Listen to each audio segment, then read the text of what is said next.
Good morning and welcome. I thought I would do an interesting video um, uh, on car theft. It happens to be from the Canadian, I guess, government-funded news network, but I thought it was interesting because it talks about car theft, which we all know is up for quite a bit across North America. But there's also a really interesting interview with a gentleman in the UK about sort of what they do in the UK to start to, in terms of features, but in terms of testing to not only prevent car theft, but also to rate vehicles for insurance. So it's not so much about the police and the car theft in Ontario in this case. It's really about the UK. So I just wanted to show a short clip. You can look it up on YouTube. It's from I think Marketplace. I watched it over the weekend. It's pretty interesting. So I'm just going to play a couple minutes of it. Here we go.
So that's a little bit of it. You can check it out on Marketplace. I highly recommend watching it. It was pretty interesting to sort of see what they're doing in the UK to prevent auto theft.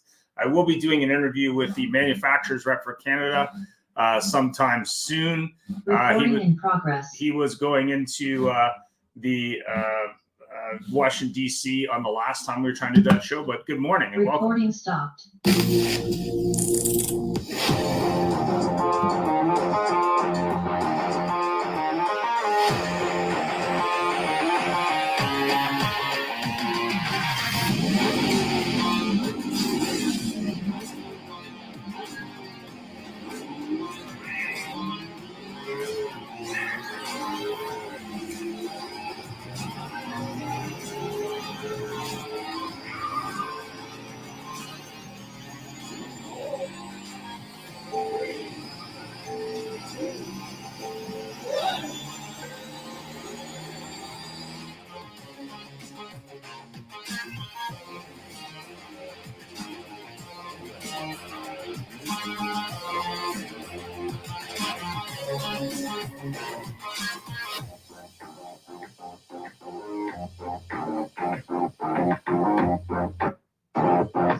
My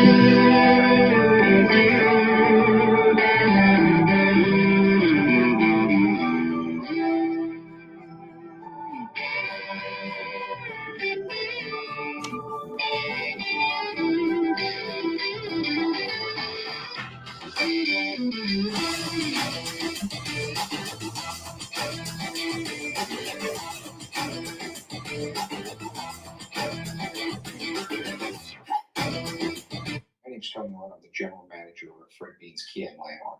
I just wanted to take a minute to talk about Larry Feldman, Career Changers USA. Larry and I have been working together for about the last 12 years now. And anything I've ever needed as far as recruiting, training, Larry's been right there. Larry's got me salespeople. He's got me managers. He's got me technicians even through the toughest times in the industry. And he is just the kind of guy who's going to tell you exactly what's on his mind. He's going to tell you exactly what he thinks. But Larry also has the expertise to back it up. When he was in the dealership world, he was a top performer. And that's really important to my staff, especially as it pertains to training. A lot of people can come in and teach out of a textbook, but Larry has real world experience dealing with customers, dealing with situations in dealerships that we go through on a daily basis and try to train on. But Larry's been through it, so he can really empathize with the people and tell you what's worked for him and maybe what way not to go. Larry is just always at a 10. I mean, his energy level is always up there. And I think people, they just love that and they feed off of it. He's not faking it. He is genuinely excited to come in and help you. He's excited to come in and help grow your business. And he's one of those people who just really enjoys seeing dealers succeed and have a lot of fun at the same time. Life is about connection. Having a support system to lean on. And roads to endless possibility.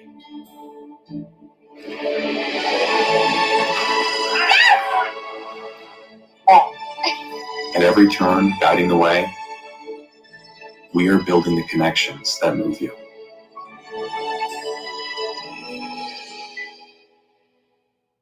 So what would your dealership feel like if your entire sales staff was literally on fire, your sales and service staff? They were nonstop all over social media, completely dominating your marketplace. They could do it in 30 days or less and then continue their education to do it for an entire 6 months or a year. You literally would completely take over the entire marketplace and no one would be able to compete with you. And that's what we can do for you. So when you're walking around your community, whether you're at local restaurants or you're going to the gym, you don't want to be bothered? Fine, you won't be bothered. But a lot of people will walk up to you and say, oh my God, I love your social media. Your staff is amazing. We love what you're doing in the community. We want to come buy a car from you. We want to get an oil change at your dealership. Your community is absolutely going to love you. And it doesn't matter what platform you're on. You could be on TikTok, LinkedIn, Facebook, Instagram, all social media platforms. You will literally be all over the place. And not only will you have ads running, but your own staff is going to be promoting your brand and promoting themselves within the dealership and within the business. So it's like running an ad times 100-fold because your entire staff is participating in the process. I've traveled all over North America. I've trained Toyota. I've trained Nissan. I've been to driving sales. I've been to Women in Auto. I get hired as a speaker for conferences at universities all over the country. And I can help change the trajectory of your dealership right now. Good morning and welcome. So I thought today we would talk a little bit about a bunch of different stuff going on, but I know Peter was at Digital Dealer. I'm assuming, Larry, were you at Digital Dealer this year? Oh, 1 second. I got to unmute you. There was some background mute. How do I do that? 1 second here. 1 second, Larry. Where are you? Here we go. Unmute. There you go. So unmute yourself. Yeah, I said I didn't make it, but Peter was there, so he gathered enough information for 5 guys like me. So he will illuminate and elucidate. Yeah, so Peter, maybe you could tell us more about what you do, but also share a little details on Digital Dealer. I know we were talking a little bit about it before the show. I know you had a chance to go this year. So what was your thought on the show? And tell us more about what you're doing these days. It's been a while. Yeah, so thanks for having me in. Can you hear me? Yeah. Clearly? You're all good. Okay. So in saying that, I attended Digital Dealer for the first time this year. What's your other language, Osama? I went with. I'm sorry. Excellent. 1 second. Larry, we need you to mute. It's already enough. Go ahead. Okay. So going for the first time this year, it was really interesting on what this show was all about. It's if it was for me, I can't say it was, but I had extreme success because 4 of my clients were there. It was Hoodoo was there, Decoso was there, Benchmark Data Suite was there, and Onboardian was there. And they're 4 tech companies that are really amazing, and we basically knocked it out of the park, but we didn't have a booth. And it was just from walking around, talking to people, seeing how we could integrate with their products. And then the secondary response was when dealers were around, they heard about our solutions and just flocked to them. But as a show, there were some things that I didn't like, and there were some things that I really liked. Was that it was small and intimate, so you got to see everybody that was there. It was in the MGM, which was a great spot for it. But the way they actually ran the show was unique because, like, for example, the social events were away from the expo hall. Right. So you couldn't walk around with a drink in after hours and talk to the vendors like you can in NADA. Right. So there wasn't that interaction, and people were kind of lost in the socials. The other thing that I found was they were very militant about getting into the expo hall. Like, you couldn't enter the expo hall 1 minute before the time that the expo hall was there. They basically had 5 security cards blocking the door, and you couldn't get in. That I found comical. It was like, are you telling me that the expo people, that the vendors didn't want you in mingling before they actually opened? And so that I found really funny. But other than that, it was a very big success for us. One of my clients picked up almost 90 rooftops. Oh, so well done. it was significant. And would I go back again? Yes, absolutely. Do I think they have to change their format in a couple of ways, especially the expense? Like, it was $2,300 a ticket. And when you compare that to what I can get into NADA for under $1,000 and be exposed to 700 plus vendors, yeah, I didn't see the value there. And they really have to change that up. The other thing that I did hear is that they were taxing the speakers for actually speaking. Wow. And they have a big fight on their hand with that. So again, a little bit of mismanagement. They're fighting a dying show, and that's a big issue when you come back after the speakers have agreed to speak, and then you try to tax them on it. So challenges there. Yeah, I had the opportunity to go a couple of years ago. I went to Driving Sales and Digital Dealer. We did some interviews at both, I believe.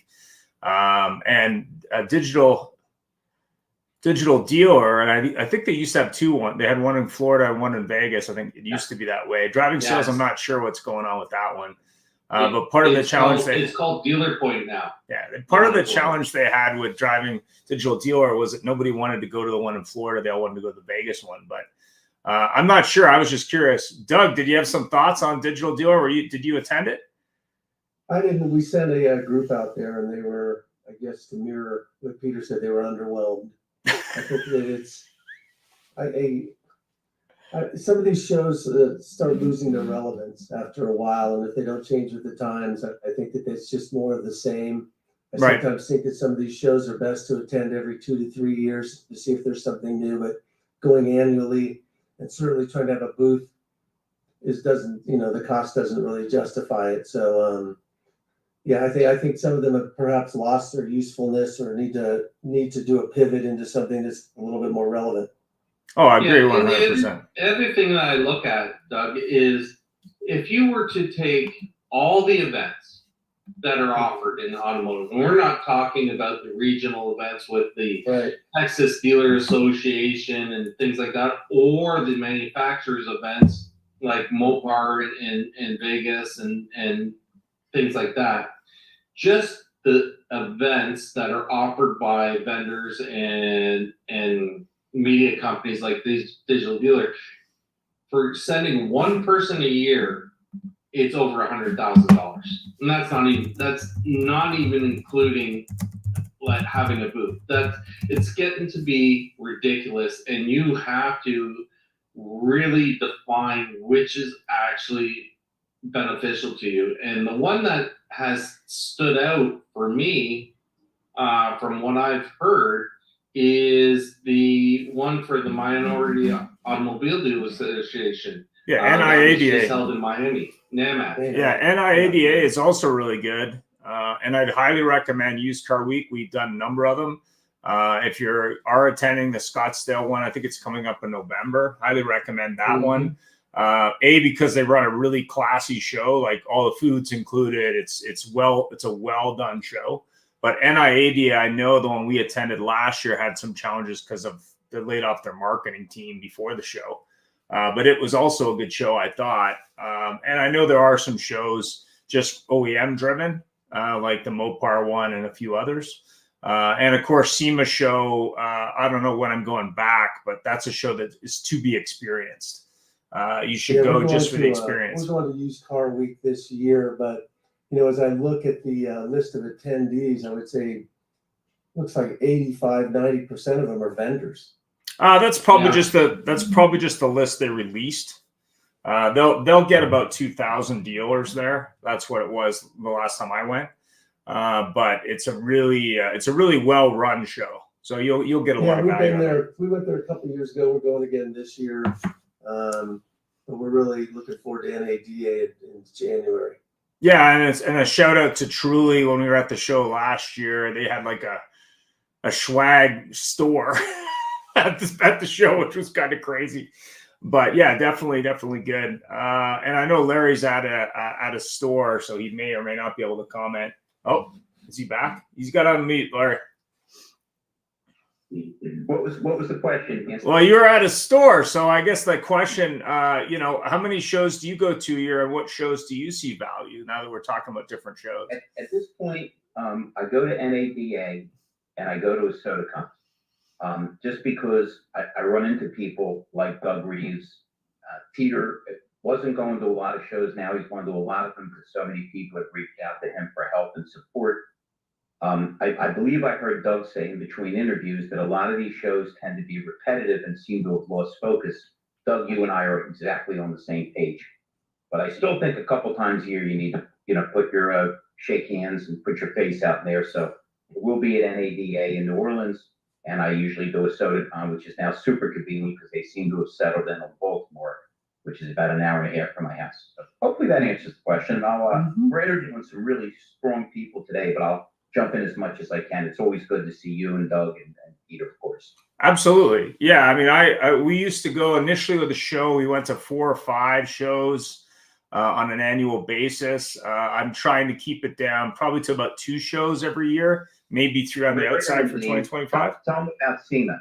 Dane invited yeah, you to SEMA. That's a show. If you've never been there, it's like Alice in Wonderland.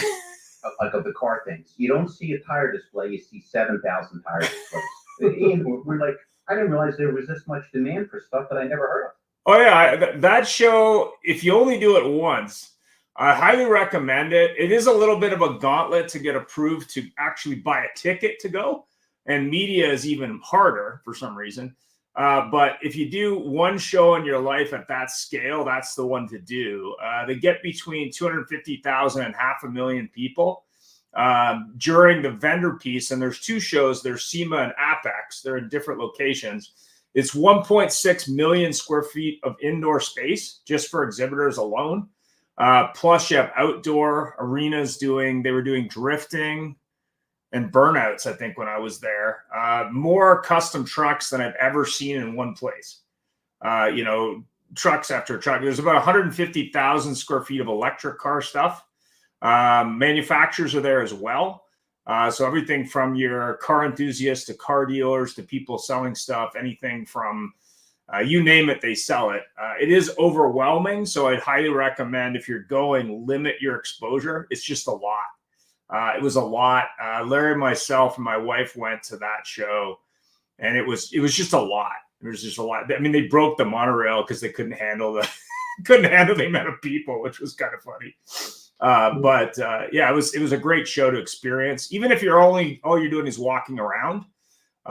In terms of booth, I have no idea what that looks like, but definitely a lot of people. I mean, you'll see a lot of people. Like it's like a combination of like what would I say? Like a concert venue and like anything to do with a car at scale. And then custom cars for days. Like you name the custom car person, they're there. Everything from obviously Chip Foose to people that you would know. And then manufacturers are there at scale. I think what was there that year? I think Toyota was there at scale. Ford might have been there a little bit. There was a couple others. But the scale of it is insane. I mean, it's just the amount of stuff in one place. I think it's the largest car show in North America. I mean, it's nuts. Totally nuts. Don't do another show after it. That's what we thought would be a good idea. I don't recommend that. We did, I think, Used Car Week back to back, which was a lot. But yeah, it was a good show, definitely. And then in terms of other shows, we've obviously been to most. NIADA, I'd also recommend. I haven't been to NABID, but maybe that's something I do next year. What happens at NABID? Do you have any thoughts on that, Doug? Well, or Peter, go ahead. Well, what I had learned from the people that went to that show was that the actual interaction between dealers and vendors was like 10 times that of any other show. Wow. For some reason, it was like the barrier wall was removed, and that everyone could turn around and have a exposure to dealers. And not only that, but the dealers were receptive to vendors in their communications, because I don't know why it is, but it was every single vendor I talked to that was at that show said they walked away from that show with more reception than they've ever had at any other event. And is that annual? Is it an annual show? Pardon? Is it annual? Like every year? It's an annual show, yes. It's held in Miami. Oh, Miami. Okay. And I believe it's at the Fountain Blue. So nice venue, and it's significant. So in understanding that, it's on my calendar to go next year for sure. And the other part of it is, so next year I planned that there's a couple shows that I have to be at. I have to be at Women in Automotive, which is a challenge because that's right out of SodaCon at the same time. So you either go 1 day at a SodaCon and 2 days at Women in Automotive, or the reverse, because they overlap each other. So those are 2 shows that I'd like to be at. NAMED is another one. I will be at Digital Dealer next year because Digital Dealer will be sponsoring me to go as a influencer in automotive. Right. And obviously I've already booked for NADA, but the crazy thing about NADA that I heard this year was that they have a waiting list of 170 companies for booth space. Well, yeah, there's a big waiting list, but I think that has to do with probably the scale of the venue. Because I haven't been to New Orleans in almost 30 years before the tsunami, I think, when I was there last. But obviously, if you're going to NADA, you want to be booking your hotel somewhat soon, if not right away. In terms of booth space, I'm not sure, but I noticed it was sold out when I was looking at it over the weekend. But I think that probably has to do with the scale of the venue in terms of actual space.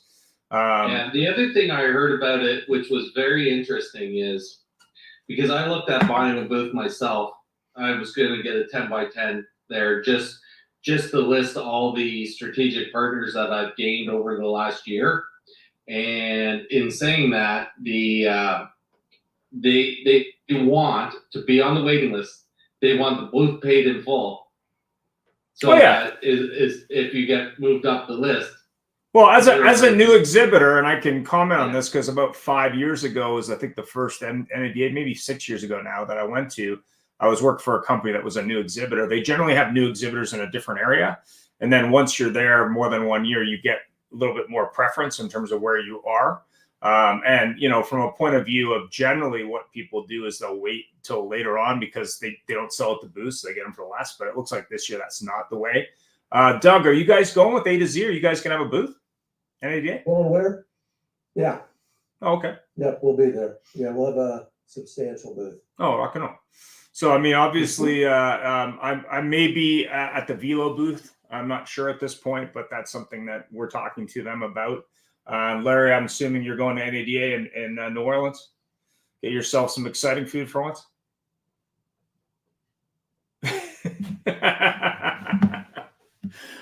So as you look into 2025, I mean, NADA seems to be very early these days.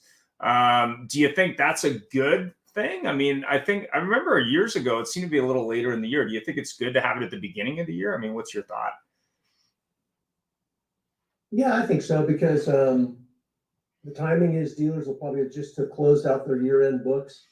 They'll certainly still have goals for 2025 on the in their minds. So they might be open to looking at, how do I want to change my dealership this year? I think the timing is probably good. I think the later in the year, the more they're kind of set, they've already blown their budgets or whatever, and they might be more set in their ways. So, I think earlier is better. So I got a question for you, Doug. Here's one. Do you have?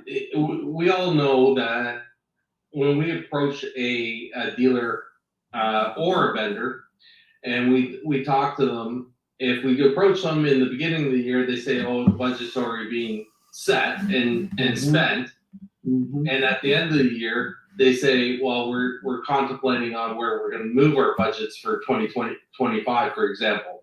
Right. And where is the actual sweet spot? Do you look at it and say, okay, we want to promote our products in, say, August, September for 2025, or do you look at promoting your products in January, February for 2025? Hey, Peter, do you mind if I jump in before? Go right ahead. I think the right answer is it depends on the nature of what it is you're selling and they're buying. Everywhere I go, they say, yeah, we need 2 or 3 guys, or we need 6 guys. But if you got somebody exceptional, we'll take them. If your product makes sense for them, they'll find a way to open their budget. And if they're not exactly you, they'll always tell you the same nonsense. Yeah, we already spent our thing. I think Doug will agree with me. It's more dependent on what value you're bringing. Because if you're bringing value, it's amazing how that calendar opens wide up. And if it's not, it's not. Peter, Doug, Ian, it's so funny. I was on a show, and they were talking about people, the automotive partners, and they were talking about getting ghosted. Well, it's really simple. When guys are not that interested, or haven't made up their mind, or they're afraid to tell their boss, they ghost you. But when a guy really has a need, they hunt you down like you're the fugitive. Right. So I think it's more a matter of what is it that you're presenting, what kind of need are you fulfilling. And then I think the budget means nothing. I've never, I own this story. I've never had anybody say to me, well, this will make us $1 million, but we already spent all our money. Well, let's cancel something. Let's find something. Do you agree, Doug? Yeah, no, I think you're right there. I think, generally the beginning of the year, dealers forecast the direction they want to take. And it's a matter of, okay, who are we gonna look at to address this direction?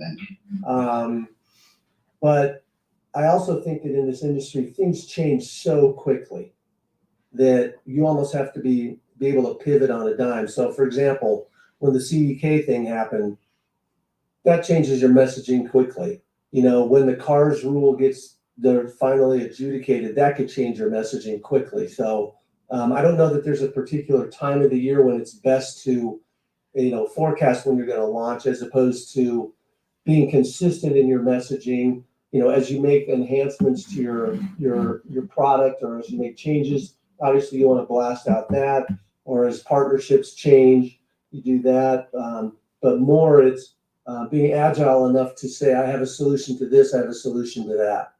Oh, 100%. Market conditions change. 100%. When you look at 2020, to give you an example, everyone was panicked, so they didn't buy much. And then in 2022 or 2023, when things got really good for dealers, they're like, we don't need anything because we got it all figured out. And now it's about, okay, well, things are changing again. So what do we need? But to Larry's point and to Doug's, you know, really it's about consistency in terms of messaging and new features, but also really touching those people over time. I think the mistake a lot of people selling to the business make is they think that it's going to be a quick sale every single time. And that's not always the case.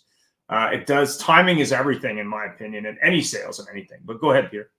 So going back to CDK actually, the debacle with CDK actually launched everything with my company, because breaking into the United States from Canada was very, very difficult. But as soon as CDK fell apart and I started showing a couple of things and the connections that were out there, my visibility went through the roof. And with that, one of the challenges is, as is being said, is if there is an opportunity, and one of the things I noticed, if you present a 2 times ROI, you're not getting looked at. A 5x will get you a phone call, a 10x will get you a demo, and a 20x will get you into a store. If you can show that, then that's the scalability. And as Larry said, people will make room for you. Now, the other side of things is to relay that sense of urgency. For example, right now between Digital Dealer and NADA is a time period that, like I saw Clint Burns advertising his hospitality night at NADA last week. So it's already ramping up for NADA to capture the attention and everything else. Now, there's so many vendors out there that are falling behind by saying, oh, well, we're making our decisions about what we're going to do for NADA. Well, if you're not there and making those decisions now, you are not going to carry the momentum forward after the show. And I said to a vendor, NADA is like the Daytona 500. It is the biggest event. It starts the year off, and it's that momentum that you carry from it that is going to make or break your year. And if you don't recognize that and you don't build up that momentum, you're going to waste the money that you're going to spend at NADA, and because you're riding by the seat of your pants, and it's just not going to work for you. So capturing that attention is so important moving into NADA, and I'm just glad that I'm representing the vendors that I'm representing, and they're already capturing meetings moving forward. Well, I always use the example of Digital Airstrike, and we've been at many of their events over the years. And I was talking to Mr. Barry, I think last year at the show, about sort of what their plan was as they put together their event, and they always have a very large event. They plan it out 6 months before. So they're that far ahead of it, and the one that always strikes my attention, looking back to any days I've been at, is really the ability, to put that plan together and execute, and really to set up those meetings early. Doug, I know you have to hop off, but what's your advice to someone planning an ADA? One, yeah, definitely get on it early. Two, have a plan. Three, do as much outreach as you can and try to set up as many meetings in advance as possible. And then just hold on to your hat and be ready for it. Because I think I'll be really excited for this year. I'm excited to get there. I think we've got some interesting things we'll be sharing. So, but yeah, plan ahead, reach out, promote the hell out of it, and be ready for it. And I got to hop off, Yep. guys. Good show. See you later. All right. Thanks, Doug. Yeah, and I would agree. I mean, when I look at Digital Airstrike and I look at the size of not even their booth at the show, but the event they do every year. And I think last year there was an event at a Prohibition Bar for a fixed ops company that I know very well. I mean, really, it's about how can I get people together and, set up meetings ahead of time. I mean, the whole idea of putting a booth in and hoping to catch some business, that's a crazy idea, in my opinion. I mean, you really got to look at it and say, okay, I'm investing X. How do I get return? But more importantly, how do I make sure the people that I have at the show at a booth get that return? And I think really that's about really putting a game plan together, even if that's setting up meetings for lunch or dinner or breakfast, or if it's having an event off site. I know A to Z Sync did that last year with Amazon. But, it's not all about a booth. It's about having a game plan and executing on it. And having been to a number of shows now, both working for companies and just doing interviews, I would say that that's a great plan. But you also have to have a goal. So if I'm setting up, 50 meetings or 20 meetings, it's not all about meetings. It's about, are you meeting with the right people? And I think that's an area where NADA stands above and beyond, is anyone in the market who's a trailblazer is going to be out there with at least somebody at the show. And that's just not Canada and the US, that's international companies from South America and from other countries as well. Yeah. So going to, for example, like you said, there are so many international companies that are now trying to enter the US market. And Decoso, which is one of my clients, has entered the U.S. market, and they're trying to capture the market based on what is necessary for dealers. And secondly, when, as Doug says, the CARS Act gets adjudicated, they will absolutely need this product, because that'll save them from compliance issues that the FTC just wants to. They want to find dealers. They're out there finding dealers. The fines are anywhere from small fines to just one dealer in Arizona was fined 2.6 million. Napleton was fined. Ashbury was fined. They're going after dealers. In Ashbury, I think was $5 or $10 million they were fined. It's a huge number. So they're entering into the U.S. market. I was talking to Venus Toros, who you met a couple of years ago, and her company is getting into the U.S. market, and it's a massive need for the opportunity. But again, I represent companies from Australia to Germany to UK, Czech, Canada, as well as U.S. companies now, and that awareness is what they hire me for, or they want that visibility. But it's again, don't waste your money thinking that you can just go and show up. You can't. Yeah, I mean, my You- advice for a company, to your point, who's thinking about doing NADA and not sure, is to go to the event first, just to observe what's actually going on. Before you make a huge capital investment, you may just want to go check out the show and see what's actually going on, which is my opinion for SEMA. I was at an event here in Calgary on Friday with a lighting company that helps companies modify lights or fix lighting arrays.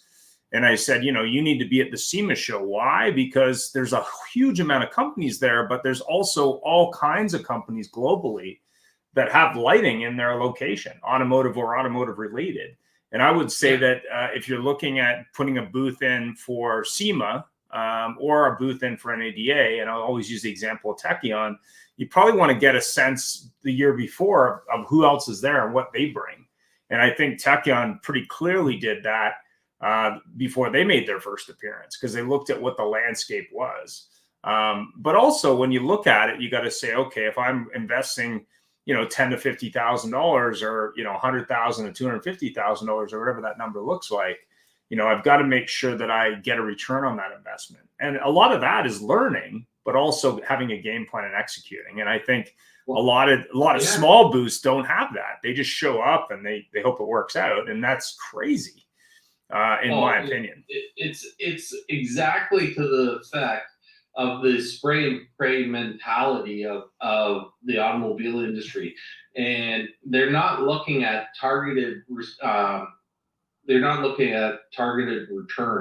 They're looking at, hey, can I capture 5% of this? And if I can capture 5% of it, it makes our investment worthwhile. Whereas if I was to look at it as a professional in this industry and referring my clients, is I look at it and saying, I'd rather look at a targeted response and invest double, because I can return probably 25% on their investment. Yeah. And it's so important to have that plan, and your plan has to be now.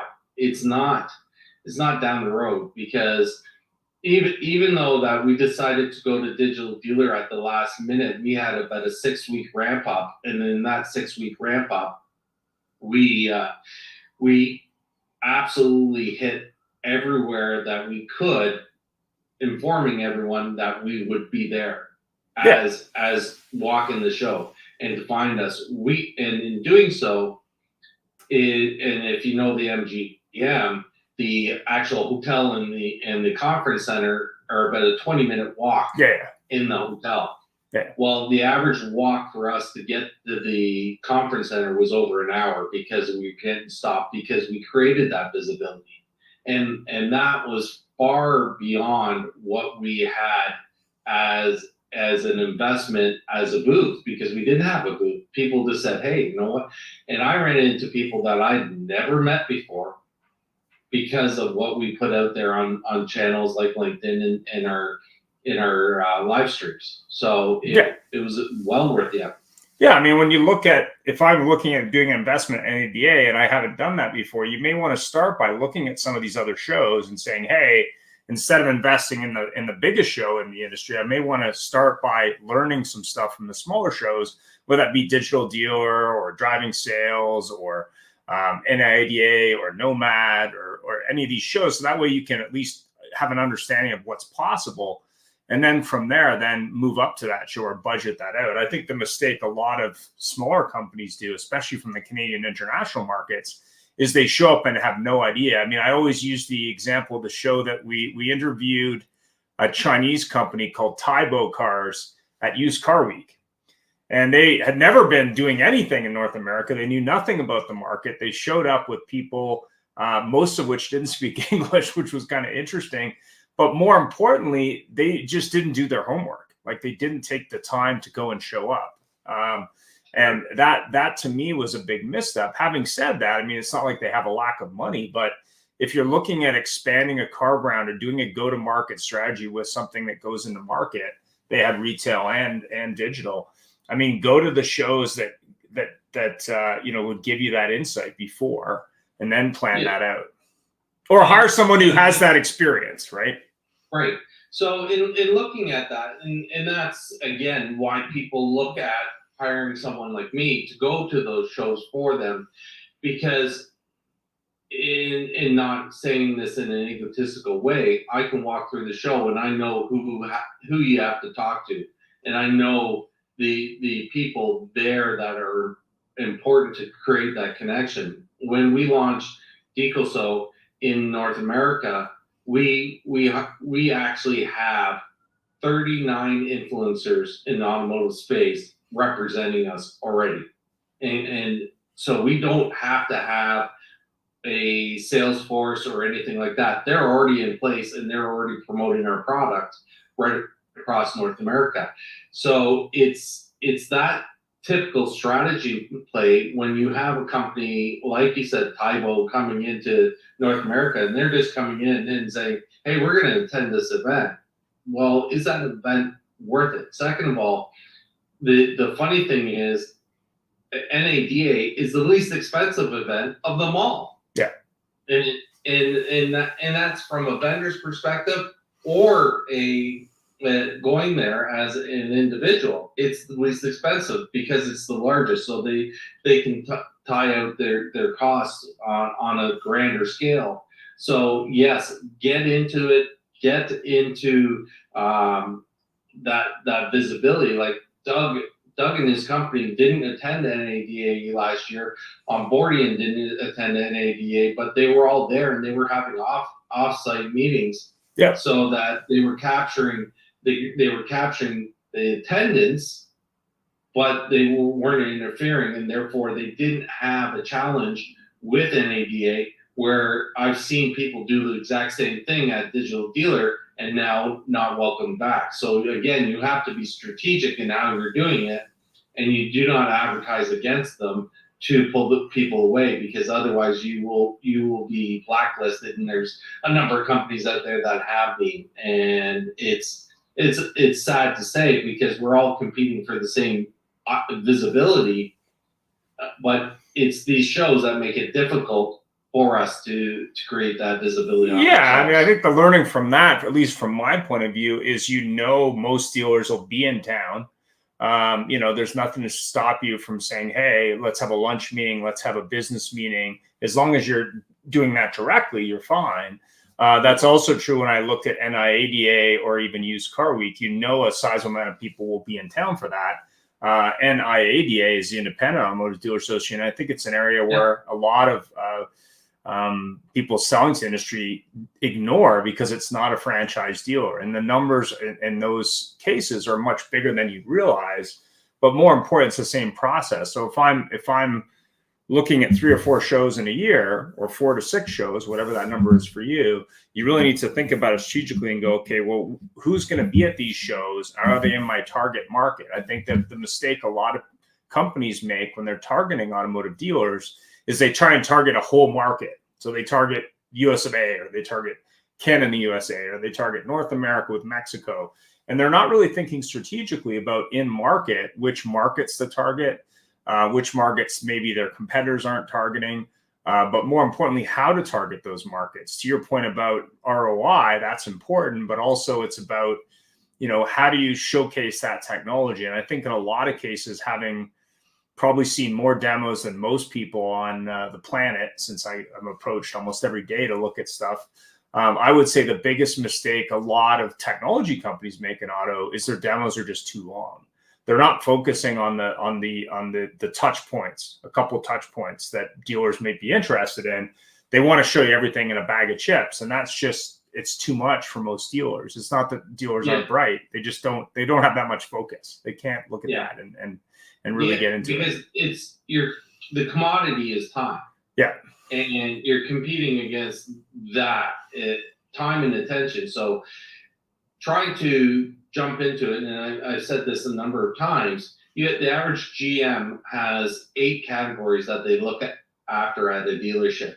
If you take that and transition times and all that, they have between 30 and 45 minutes per category per day to oversee their operations. How much time do they have to actually engage in new opportunities and technology and everything? Very little. They probably associate less than an hour a week. So you're competing in that hour, and you have to have some solution that is going to change the world for them to even compete in that hour. So again, where do you want to get your maximum return?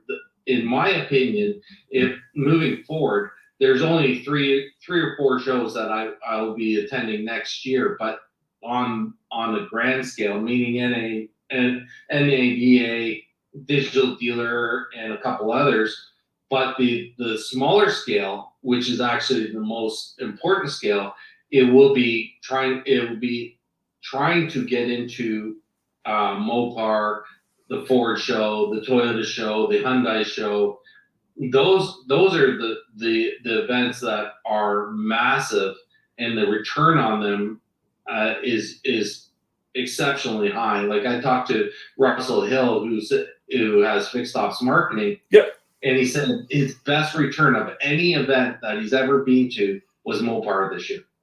Yeah, because I mean, we have a friend of the show owns a Mopar dealer, and it's no secret that the Mopar or the Chrysler dealers in North America have a lot of inventory and a lot of change on the top of that organization. So yeah, those dealers, there's definitely a need for help to move product, but also to move profitability. And I think that's probably also true, at least with Honda as well, as Honda's, they've made it a little more difficult for the manufacturers, for the dealers in terms of profitability because of a reduction in margin. So yeah, I mean, obviously, if you can target a group of dealers, that's a big plus.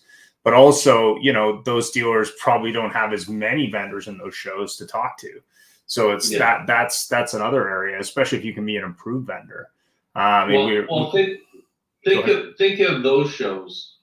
The average show at NADA, I would say the NADA would be somewhere between probably somewhere between 3 and 5 to 1 vendor to dealer.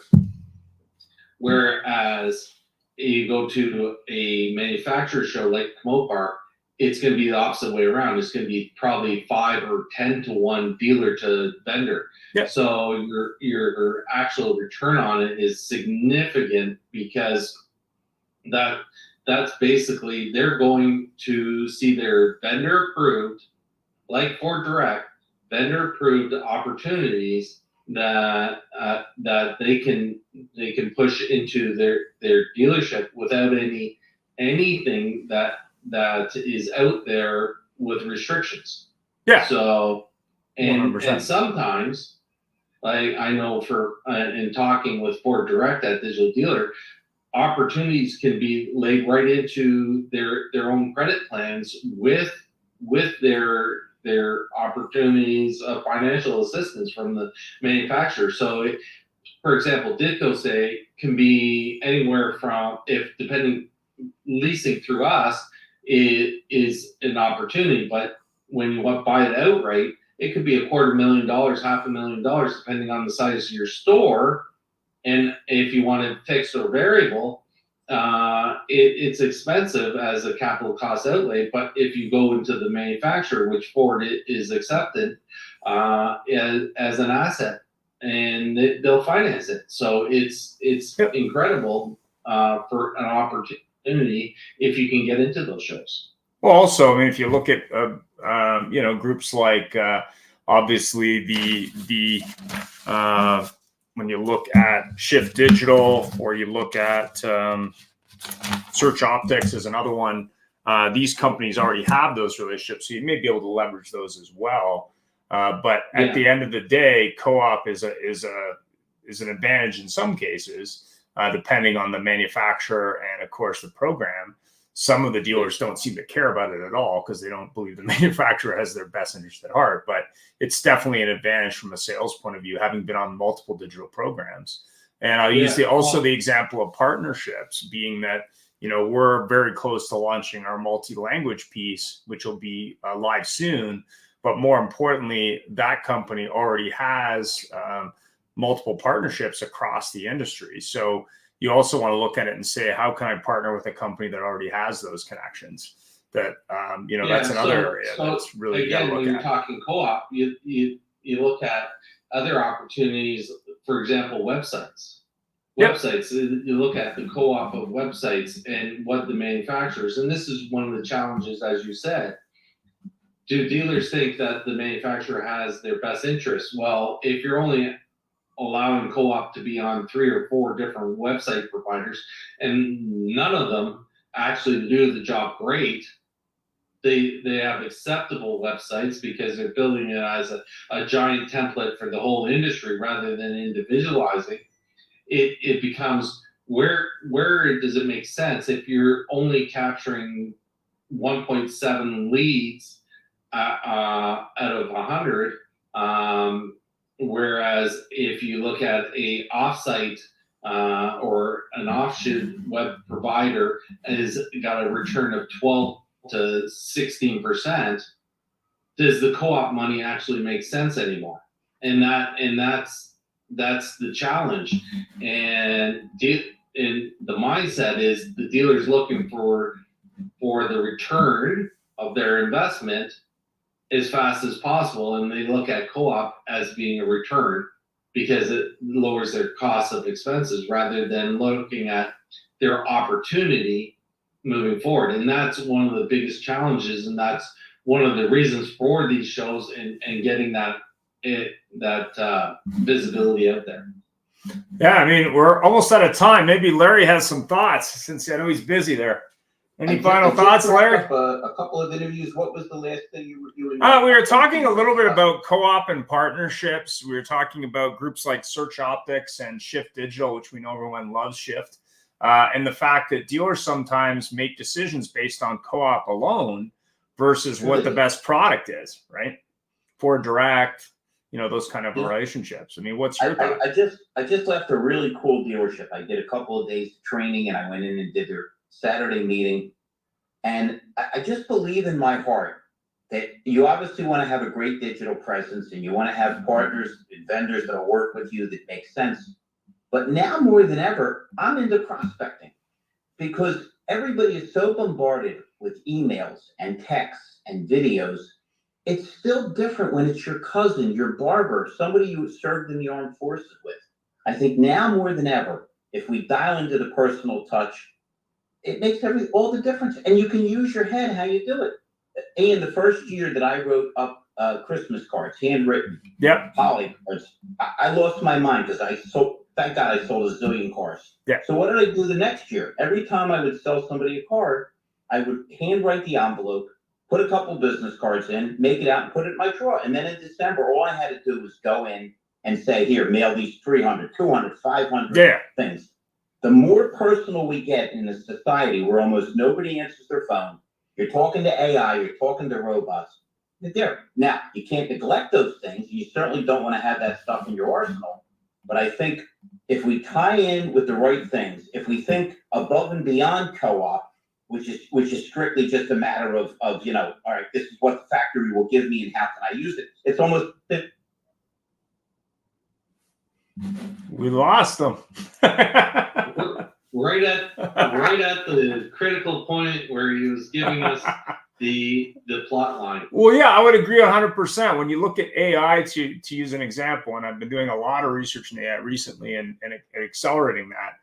And from the eye of prospecting, I agree 100%. If you can customize and speed up prospecting, that's great. But I mean, things like birthday cards and Christmas cards are huge, or holiday cards, if you're politically correct. Realistically, it's about touching that customer. Sorry, Larry, we lost you. You want to finish your thought? Sure. Hold on. My thought was, we got an election coming up. We got AI running wild. More than ever, it's important to be human. It's important that if you want to get rich, I tell every salesperson I ever met in this business, act like the dealership isn't advertising. Act like it's on you. This way, everything that they bring in is on top. But more than ever, to be human, to reach out, to let everybody know who you are, what you do, and where you do it. It's the old thing. When things get very technical, I think old school always wins. Oh, yeah. And I had 7 people in to a dealership who were terrific. I'm blessed. But I always have 3 or 4 people that absolutely positively aren't any good because they didn't write it down and they forgot. That's it. Hey, by the way, I'm out. I got a guy calling me. Stay healthy, you and Peter and everybody else. Thanks for having me. No worries. See you later.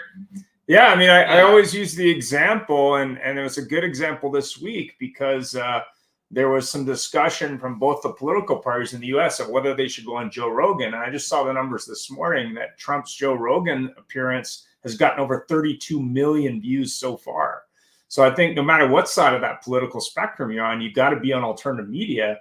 That's probably close to the number they got for the debate. So when you look at it, you've got to be open-minded for visibility. But more importantly, sometimes you got to be on shows that maybe you don't want to be on and you're not comfortable just because, people are watching. Like I was shocked at that number, just shocked at it. Well, again, I'll lead into that for just my personal purposes here.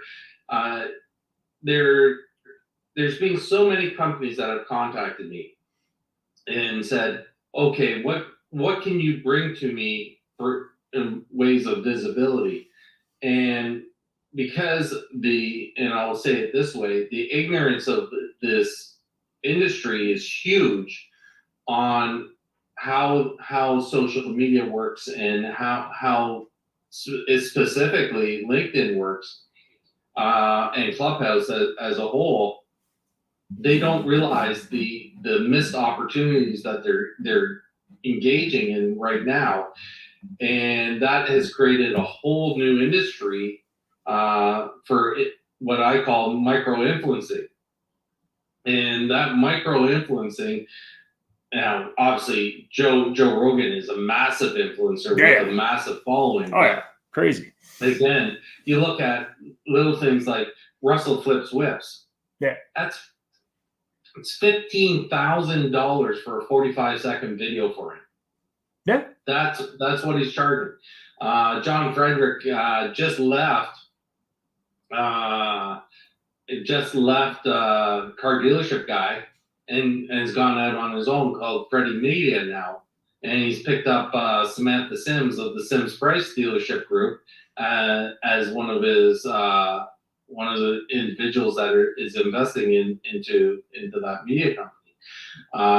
It's changing. That dynamic is changing in our industry, and those who are not prepared to get on it are going to be, again, living in the past. That pivot point that is so necessary for us right across the board, whether you're a OEM, a vendor, or a dealer, you have to be ready to pivot because the movement is moving so fast, and it's the archaic thought process of this industry that is causing 80% of the industry to lag. Yeah, I mean, you got to look at that. You got to look at the visibility, and that's interesting you bring that up, because as I've grown the show now in our 5th season, but also as I've grown our viewership and our media list in terms of people that I can touch every single week, what has shocked me recently is just the scale of lead generation for our sponsors. I just can't tell you how much that's increased. And the other thing that's really surprising, whether it's on a video show or an audio show or both, is, you're getting in front of people where, years ago that would have been a TV ad, it would have been a large sales force, it would have been, hundreds of thousands of dollars, spent just to get out there in front of people, where you can do it weekly for a lot less.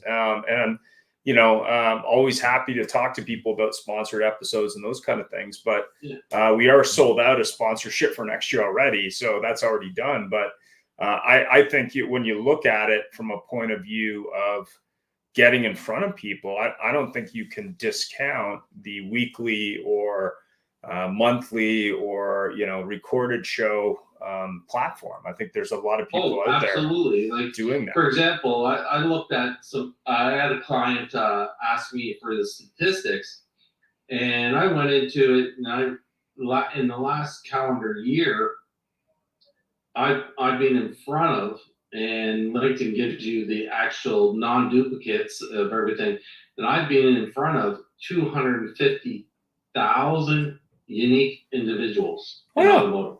Yeah. I mean, it's crazy. Where are you going to get that audience?